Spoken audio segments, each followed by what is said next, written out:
오늘 본문은 바벨론에 의해서 이제 남유다죠. 북이스라엘이 멸망했고요. 남유다, 예루살렘 성전이 있는 예루살렘이 수도인 남유다가 완전히 멸망하고 난 다음에 그 다음에 어떤 일이 일어났는가에 대해서 설명하고 그 배경이 이제 오늘 본문의 배경입니다. 첫째, 수도가 옮겨지게 됩니다. 이제 예루살렘은 더 이상 사람이 거할 수가 없게 됩니다. 다 불탔기 때문에. 그래서 약 12km 북쪽에 있는 그러니까 바벨론에서 더 가깝겠죠. 12km 북쪽이니까 미스바로 수도가 옮겨지게 됩니다. 그리고 느부사라단이라는 그런 장군이 이제 그 통치를 맡게 되고 그 통치를 위해서 총독을 세우게 됩니다. 그 그다라는 총독이 세워지게 됩니다. 그리고 예레미야가 이제 예루살렘에 남게 됩니다. 원래 예레미야는 포로들과 함께 바벨론을 끌려가고 있었습니다. 이때 느부사라단이라는 장군이 예레미야가 그 사이에 있는 걸 보고 예레미야를 부르게 되고 예레미야에게 묻습니다. 당신이 원하는 곳에 있으라고. 이때 예레미야, 난 여기 남겠습니다. 그래서 남게 됩니다. 그래서 예루살렘 성전은 다 회파하고 수도 옮겨지게 되고 다윗과 전혀 상관없는 사람이 총독이 되고 그래서 이제 새로운 세상으로 바뀐 겁니다. 그러나 이 새로운 세상도 희망이 있죠. 왜냐하면 총독도 있고 예레미야도 있고 또 옛 성은 회파됐지만 새 또 미스바가 있고 그래서 이제 이렇게 새롭게 총독이 된 그다라가 백성들에게 말합니다. 바벨론 두려워하지 말고 열심히 농사를 짓고 꿈을 가지고 소망을 갖고 이 땅에 한번 살아보자. 이때 이제 숨어있던 장군들하고 또 왕의 딸들이 다 나오게 되고 그래서 이제 새로운 꿈을 키워가면서 이제 그 무너진 데를 이제 다시 수축하는 그런 일들이 예루살렘 근처에서 일어나게 됩니다. 근데 이거를 시도했던 이스마엘이라는 또 다른 장군이 이 그다랴 총독을 죽여버립니다. 그리고 함께 있던 바벨론 사람들, 갈대아 사람도 죽여버립니다. 사태가 아주 어렵게 돌아가는 겁니다. 그리고 이 이스마엘은 남아있는 사람을 끌고 암몬으로 가려고 하다가 또 다른 신하가 그 이스마엘을 쫓아가게 되고 그래서 결국 사람들만 남고 이스마엘은 도망가 버리고 사태는 복잡하게 얽혀있고 마지막 남은 희망도 다 꺼져버렸고 어떻게 해야 되는가. 이때 이들이 나와서 예레미야에게 기도를 부탁합니다. 하나님께 좀 물어봐 달라고. 하나님 뜻이 어디에 있나. 우리가 여기 남기를 원하시는지 어디로 가야 되는지 하나님께 물어봐 달라고. 그래서 예레미야가 10일 동안 기도합니다. 10일 동안 기도를 한 다음에 하나님의 음성을 듣고 오늘 우리에게 본문이 바로 그 음성을 지금 들려주는 내용입니다. 뭐라 말합니까? 오늘 본문의 10절에 가면 너희가 이 땅에 여전히 거하며 이 땅에 남아있어라. 제일 원치 않는 것이 이 땅에 남아있는 것. 직장생활하다가 상처받고 미워하는 사람 막 생기고 소망이 없어지고 딴 데로 옮기려고 하는데 옮길 때도 있어요. 이 땅에 남아라. 또 그 사람 봐야 돼. 이 땅에 남아라. 옮기는 게 쉽지요. 남는 게 어려운 겁니다. 근데 주님은 뭐랍니까? 남아라. 안 좋은 추억이 막 있는 곳입니다. 우리 가족을 살해한 사람들이 다스리고 있는 곳입니다. 예루살렘 성전은 다 불타고 없고 죄밖에 없습니다.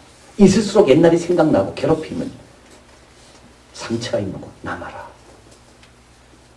주님께서 남아라고 이야기하는 거예요. 그러면서 주님께서 세 가지를 말씀합니다. 오늘 꼭 기억해야 될 말씀이에요. 10절 같이 한번 읽어볼까요? 너희가 이 땅에 여전히 거하면 내가 너희를 세우고 헐지 아니하면 너희를 심고 뽑지 아니하리니 이는 내가 너희에게 내린 재앙에 대하여 뜻을 돌이킵니다. 잘 보십시오.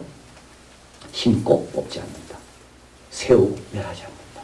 이건 뭘 뜻합니까? 과거에는요. 심어도 뽑혔어요. 과거에는 세워도 멸망당했어요. 그런데 이제부터는 너희 심은 것 뽑히지 않는다. 과거 갖고 결정하지 마라. 많은 사람이 새로운 일을 계획할 때 과거의 경험 가지고 새로운 일을 전망합니다. 마치 백밀러를 보는 것과 마찬가지예요. 백밀러 틀리지 않아요. 내가 온 과거를 보여주니까. 근데 백밀러만 봐가지고는 앞으로는 못 나가요. 하나님께서 아십니다. 과거에 너희들이 심은 거 뽑힌 거. 과거에 너희들이 세웠지만 멸한 거. 그러나 이 땅에 머물기만 하면 내가 책임지고 과거와 다른 미래를 내가 너희들에게 열어주겠다. 여러분 너무 과거 가지고 미래 생각하면 안 돼. 과거 여기 어려웠다고 내일도 어려울까요? 지금까지 직장생활 힘들었다고 내일부터 또 직장생활 또 어려울까요? 백밀러만 보는 사람이에요. 백밀러고 결정하는 사람은 정말 한심한 사람이에요. 백밀러는 작습니다. 앞에 확 보이잖아. 근데 백밀러를 의지해서 뭘 결정? 아주 어리석은 사람이죠. 하나님께서 내가 새 일을 행할게. 어디서요? 이 땅에서. 그게 중요한 거죠. 저기서 새 일은요, 누구나도 생각할 수 있는 겁니다. 그러나 진짜 새 일은 이미 내가 힘들다고 한 그곳에서 새 일을 이루시는 것이 하나님 하시는 일인 겁니다.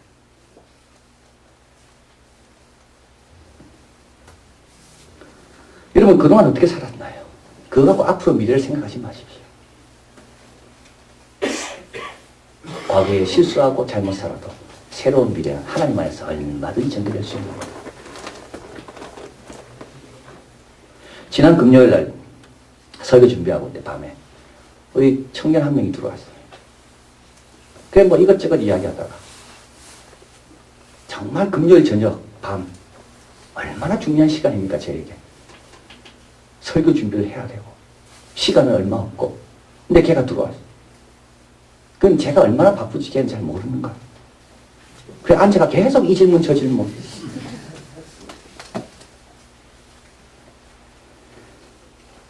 어떻게 목사님이 되게 됐냐고 물어보더라고 저한테.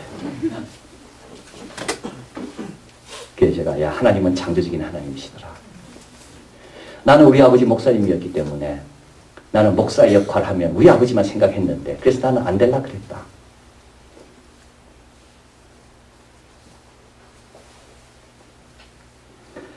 그런데 어떤 한 분이 간증하면서 하나님은 창조적이신 분이다. 네가 생각하고 경험한 그 목회 말고 얼마든지 새로운 일을 하실 분이 하나님입니다. 그걸 내가 간증을 들었다. 그래서 내가 생각하고 경험한 게 다가 아니구나. 하나님은 얼마든지 새 일을 하실 수 있구나. 그래서 내가 담대하게 목회의 길로 들어서게 됐다. 잘했죠? 여러분 너무 여러분 지나온 것 같고 너무 의지하지 마십시오. 백밀러만 보고 있다고 생각하면 다 됩니다. 운전할 때 백밀러는 한 번씩 보지 늘 보지 않잖아요. 내가 제대로 왔나 뒤에 누가 있나 그것만 확인하면 돼요. 더 많이 봐야 될 것은 미래입니다. 하나님 말씀하잖아요. 과거에는 너희들이 심은 거 뽑혔지 이 땅에서. 그러나 이제부터는 똑같은 땅이지만 심어도 뽑히지 않을 거다. 똑같은 땅이지만 내가 지킬 거다. 과거와 다를 거다. 두 번째 또 하나님께서 말씀합니다. 한번 볼까요? 11절 같이 읽겠습니다. 나 여호와가 말하라 너희는 그 두려워하는 바벨론 왕을 두려워 말라. 내가 너와 함께하여 너희를 구원하라. 성전은 사라졌습니다. 근데도 하나님은 함께 하시겠다고 말씀합니다. 자, 중요한 내용 아닙니까? 이스라엘 백성은요, 성전이 허물어지면 하나님 떠난다고 생각했어요. 다윗 왕조가 무너지면 하나님의 약속은 끝이라고 생각했습니다. 그런데 성전이 없는 곳에도 우리 하나님은 내가 함께한다. 성전이 있어도요, 하나님 안 계실 수 있습니다. 성전 없어도 하나님 계실 수 있는 겁니다. 여러분 꼭 뭘 선택할 때 하나님 계시는 곳인가 안 계시는 그걸 따라 선택해야 되는 거예요. 대부분 실수하는 경우는 어떠냐? 하나님과 전혀 상관없이 선택해. 아무리 좋아 보여도 하나님 안 계시면 거기는 성스러운 것이 아닙니다. 아무리 힘들어도 하나님 계시면 거기는 하나님의 은혜를 체험하는 것입니다. 모든 걸 선택할 때 하나님이 계시는 것. 이곳 내가 거할 곳이니 이곳은 성스러운 곳이다. 머물러라. 그리고 마지막으로 뭐라 이야기합니까? 또 말씀하십니까? 12절 같이 읽겠습니다. 내가 너희를 긍휼히 여기니 그러도 너희를 긍휼히 여기게 하여 너희를 본향으로 돌아보내게 하리라 하셨다. 바벨론 왕의 마음을 바꾸겠다는 거예요. 여러분 마음 안 바뀌면요 좋은 데 가도 여전히 불평 많습니다. 환경이 우리를 행복하게 만들지 않습니다. 근데 하나님께서는 똑같은 환경이지만 마음을 바꾸시겠다. 참 놀라운 내용이죠. 처음에 가졌던 그 열정 회복시켜줄게. 너무 놀라운 내용 아닙니까? 워렌 버핏 우리 잘 압니다. 세계에서 세 번째로 부자입니다. 워렌 버핏은 원래 공화당이었습니다. 세금 적게 내야 되고 정부가 작아야 되고 젊은 시절 때 콜롬비아에서 MBA를 하면서 투자 그때 배우기 시작했어요. 여러분 투자하는 사람은 세금 적게 내야 돼요. 근데 워렌 버핏은요 자기 부인 때문에 바뀌었어요. 민주당으로. 강한 정부 세금 많이 내야 된다. 특별히 트레이드 할 때마다 세금을 많이 매겨라. 그리고 워렌 버핏은 사립학교 미국에 필요 없다. 미국에 필요한 것은 좋은 공립학교다. 자기 아이들 다 공립학교 보냈어요. 공립학교가 좋아야지 일반 서민들도 좋은 교육을 받고 미국에 희망이 있다. 근데 그 바뀌게 된 계기가 있습니다. 자기 부인 때문에. 자기 부인이 워렌 버핏을 자꾸 데리고 킹 주니어 목사님, 이 흑인 인권 운동가의 설교를 자꾸 듣게 해줘요. 거기서 바뀌었어요. Inner transformation. 내면에 깊은 변화가 일어납니다. 근데 그가 기억하는 링컨의 설교 문구 중에 하나가 다른 것 같습니다. 법은 사람의 마음을 못 바꾼다. 단 악한 마음을 다스릴 수는 있다. 악한 사람을 제재할 수는 있지만 사람의 마음을 못 바꾼다. 교육이 바꿉니까? 못 바꿔요. 많이 배운다고 바뀝니까? 더 교만해지죠. 물질을 바꿉니까? 못 바꿉니다. 지금처럼 좋은 환경이 어디 있습니까? 대한민국에. 근데 지금처럼 불행한 시절이 또 어디 있습니까? 우리 대한민국 사람들은 다 불행해요. 다 비교하기 때문에. 아무리 풍요한 데 있어도 비교하기 시작하면 불행해지는 거예요. 이건 망하는 거예요. 주님 말씀합니다. 너희 있는 이 땅에서 내가 마음 바꿔줄게. 가지 마라. 너희는 이 땅이 이제 새로운 땅으로 변할 거니까 이 땅에서 그걸 좀 경험해봐라. 이 땅에 머물러라. 근데요, 사람들은 이 땅에서 벗어납니다. 애국으로 내려갑니다. 참 안타깝습니다. 왜 이 구절이 이렇게 길게 나와 있을까요? 이 구절을 읽는 사람은요, 애국에 있는 사람이 아닙니다. 예레미야서를 읽고 있는 사람은 바벨론에 있는 포로들입니다. 그들에게 교훈을 주는 거예요. 이제 약속은 너희들에게 받았다는 거예요. 불순종하는 그들에게 약속이 갈 뻔했는데 그들이 불순종함으로 인하여 남지 않음으로 인하여 하나님의 약속은 바벨론 포로 너희들에게 있다. 너희들도 그들처럼 되지 마라. 어떻게 해야 됩니까? 오늘 본문에서 세 가지 이야기합니다. 하나님의 뜻을 알고도 행치 않는 것. 몰라서 행치 않는 게 아니라 알고도 행치 않는 것. 축복이 있음에도 불구하고 믿지 않는 것. 왜 그렇게 됐을까요? 세 가지입니다. 첫째, 편한 길을 찾으면요, 하나님 뜻 못 행합니다. 오늘 본문에 한번 가보겠습니다. 여기 14절에 같이 읽겠습니다. 또 말하기를 우리는 전쟁도 보이지 아니하며 나팔 소리도 들리지 아니하며 식물의 핍절로 당치 않은 애국 땅으로 결단코 들어가 지내리라 하면 잘못되리라. 왜 이들이 하나님 말씀 안 듣습니까? 고생할 것 같으니까. 그곳에 있으면 더 힘들 것 같으니까. 여러분 이렇게 생각하는 사람은 주님 앞에 순종 못합니다. 헌신 못합니다. 주님 앞에 헌신할 수가 없습니다. 왜냐하면 몸을 더 살기 때문에. 이들이 왜 안 남아 있습니까? 이유는 한 가지예요. 고생할 것 같으니까. 근데 주님께서 왜 고생시킬까요? 왜 자꾸 심게 하시겠습니까? 왜 식물이 핍절한 곳에 남겨두십니까? 거기서 주님을 체험할 수 있는 좋은 기회이기 때문에. 이번에 우리 중등부아이들 비전 트립 다녀왔는데요. 이들이 금요일날 저녁 10시에 왔습니다. 12명, 선생님까지 5분, 17명. 숫자가 많으니까 얼마나 신경이 많이 쓰는지 모릅니다. 우리 초등부 아이들은 3명 다녀왔습니다.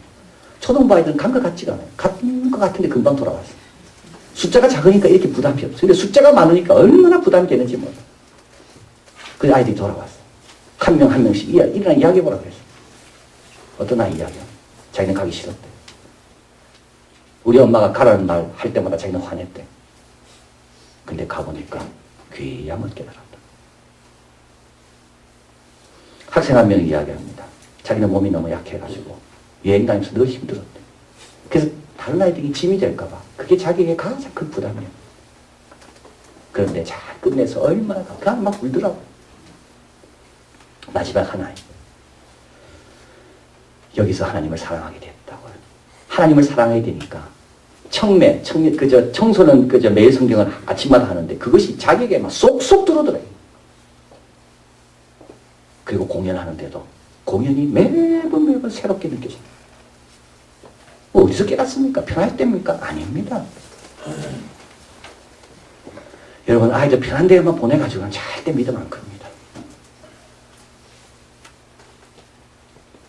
여러분, 몸을 사리는 사람은요, 믿음 못 키웁니다. 아무것도 없는 곳에 갔을 때 비로소 주님이 크게 보이는 거예요. 그때 믿음이 자라는 거예요. 그래서 주님께 남아있으라는 거예요. 편한 데 가지 말고.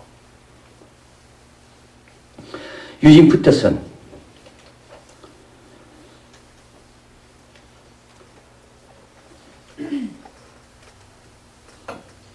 이렇게 이야기합니다. 마음을 흡족해 하는 깊은 의미, 짜임새 있는 풍부한 경험. 어디서 오는가? 하나님에 대한 용기 있는 헌신에서 나온다. 하나님의 뜻과 사랑에 깊숙이 빠지는 그 모험에서 많이 마음을 흡족해 하는 깊은 의미, 짜임새 있는 풍부한 경험이 나온다. 위험을 최소화하고 신중하게 몸을 사리는 곳에는 결코 이런 은혜는 나오지 않는다. 몸 너무 사리지 마십시오. 그게 제일 어리석은 거. 그게 자기를 잃는 거예요. 자기를 잃으려고 할 때 자기를 얻는 거. 자, 그래서 하나님 뜻을 알았습니다. 하나님께서 이렇게 새롭게 바꾼다는 것도 알았습니다. 그런데도 힘들 것 같으니까 내려가는 거예요. 두 번째로 또 이들은 고집을 부립니다. 오늘 본문에 가보면 이들의 특징이 나옵니다. 한번 가볼까요? 15절에 우리 앞에 스크린에 같이 한번 15절 같이 있습니다. 만일 너희가 애굽에 들어가서 거기 거하기로 고집하며 17절에 있습니다. 무릇 애굽에 들어가서 거기 우가기로 고집하는 모든 사람은 좀 고집 좀 부리지 말아야 돼요. 이들은 고집을 꺾지 않아요. 하나님께서 이렇게 좋다고 이야기해도 자기 고집을 꺾지 않아요. 왜 고집을 꺾지 않을까요? 자기가 옳다고 생각하니까. 고집 부리는 사람 한번 보십시오. 틀려서 고집 부리는 사람은 없습니다. 틀린 거 아니면서. 자기가 옳다고 생각하니까. 그런데 어떤 고집은요, 부릴수록 평안한 고집이 있고요. 어떤 고집은 부릴수록 마음이 힘든 고집이 있습니다. 주님과 한 방향으로 바라보면서 가는 그 고집은요, 갈수록 평안합니다. 갈수록 주님께서 위로해 주시고 격려해 주십니다. 그런데 주님을 등지고 하는 그 고집은 지날수록 마음이 자꾸 공허해지는 거예요. 사도행전 26장 14절 같이 읽어봅니다. 스크린에 있습니다. 히브리 방언으로 이르되 사울아 사울아 내가 어찌하여 나를 핍박하느냐 가시채 뒷발질 하기가 내게 고생이니라. 이게 고집인 겁니다. 가시채 뒷발질. 가시채는 뭡니까? 멍에를 처음 매는 소에게 멍에의 방향 따라 움직일 때 네가 힘들지 않다는 걸 가르쳐주기 위해서 멍에의 방향과 다른 방향으로 움직이려고 할 때 아프도록 달아놓은 가시가 이 가시채입니다. 순종하면 안 아파요. 근데 이 처음에 멍에를 매보니까 너무 불편하거든. 그래서 멍에 따라 움직이기가 너무 괴로워서 자기 마음대로 가려고 하는데 마음대로 가면 갈수록 어떻게 해요? 아픈 겁니다. 사울은 얼마나 고집이 셌는지. 근데 주님께서 불쌍히 여겨서 하신 말씀이에요. 가시때 뒷발질 하리가. 누구한테 고생이라고요? 너한테 고생이다. 고집 부리지 마라. 마음 부인하는 것을 배워라. 자기 부인하는 걸 좀 배워라. 그러면 성장하고 생산적으로 바뀌고 주님이 풍성을 드립니다. 마지막으로 또 이들이 이렇게 하나님의 약속을 지키지 못하는 이유는 어디에 있습니까? 대안이 있기 때문에 그렇습니다. 어떤 대안이요? 애국. 여러분 우리가 순종 안 하는 이유는 왜 그럴까요? 그거 안 해도 할 거 있기 때문에 그런 거죠. 다른 직장을 옮기는 사람들 특징은 왜 그럴까요? 이 직장에 만족 못하는 사람, 다른 데 갈 데 있는 사람. 여기밖에 없다는 사람은요, 마음이 딱 정해졌습니다. 근데 딴 데도 오라 그러고, 이런 사람은요, 마음이 늘 붕 떠 있습니다.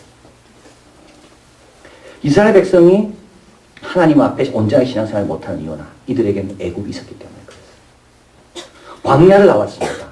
불기둥, 구름기둥 만나 먹을 수 있습니다. 얼마나 특별한 체험입니까? 근데도 이들에게는 특별한 체험이 그렇게 특별하게 느껴지잖아요. 왜냐하면 애국을 자꾸 생각하니까. 지금도 마찬가지예요. 하나님만 붙들어야 되는데 하나님 도와주겠다 할지라도 별로. 왜냐하면 애국 믿으면 되니까. 그 독일의 신학자며 스위스 바젤에서 가르쳤던 칼 바르트 이런 말을 했습니다. 여러분 한번 들어보십시오. 하나님 위에 아무것도 남지 않는 그 순간에 우리를 거슬리는 분으로 인식되는 하나님은 우리를 위하는 분으로 서 계신다. 하나님이 거슬리는 분으로 인식될 때가 많이 있습니다.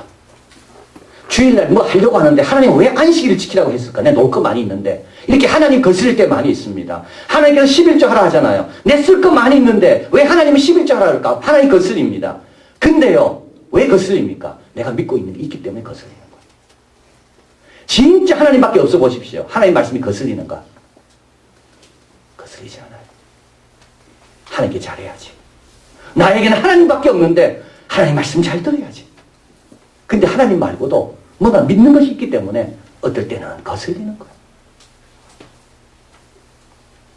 오늘 주님이 말씀합니다. 내가 너를 도와주겠다. 여러분 이때요. 주님 감사합니다. 이런 사람은요. 온전한 마음을 주님 섬기는 사람.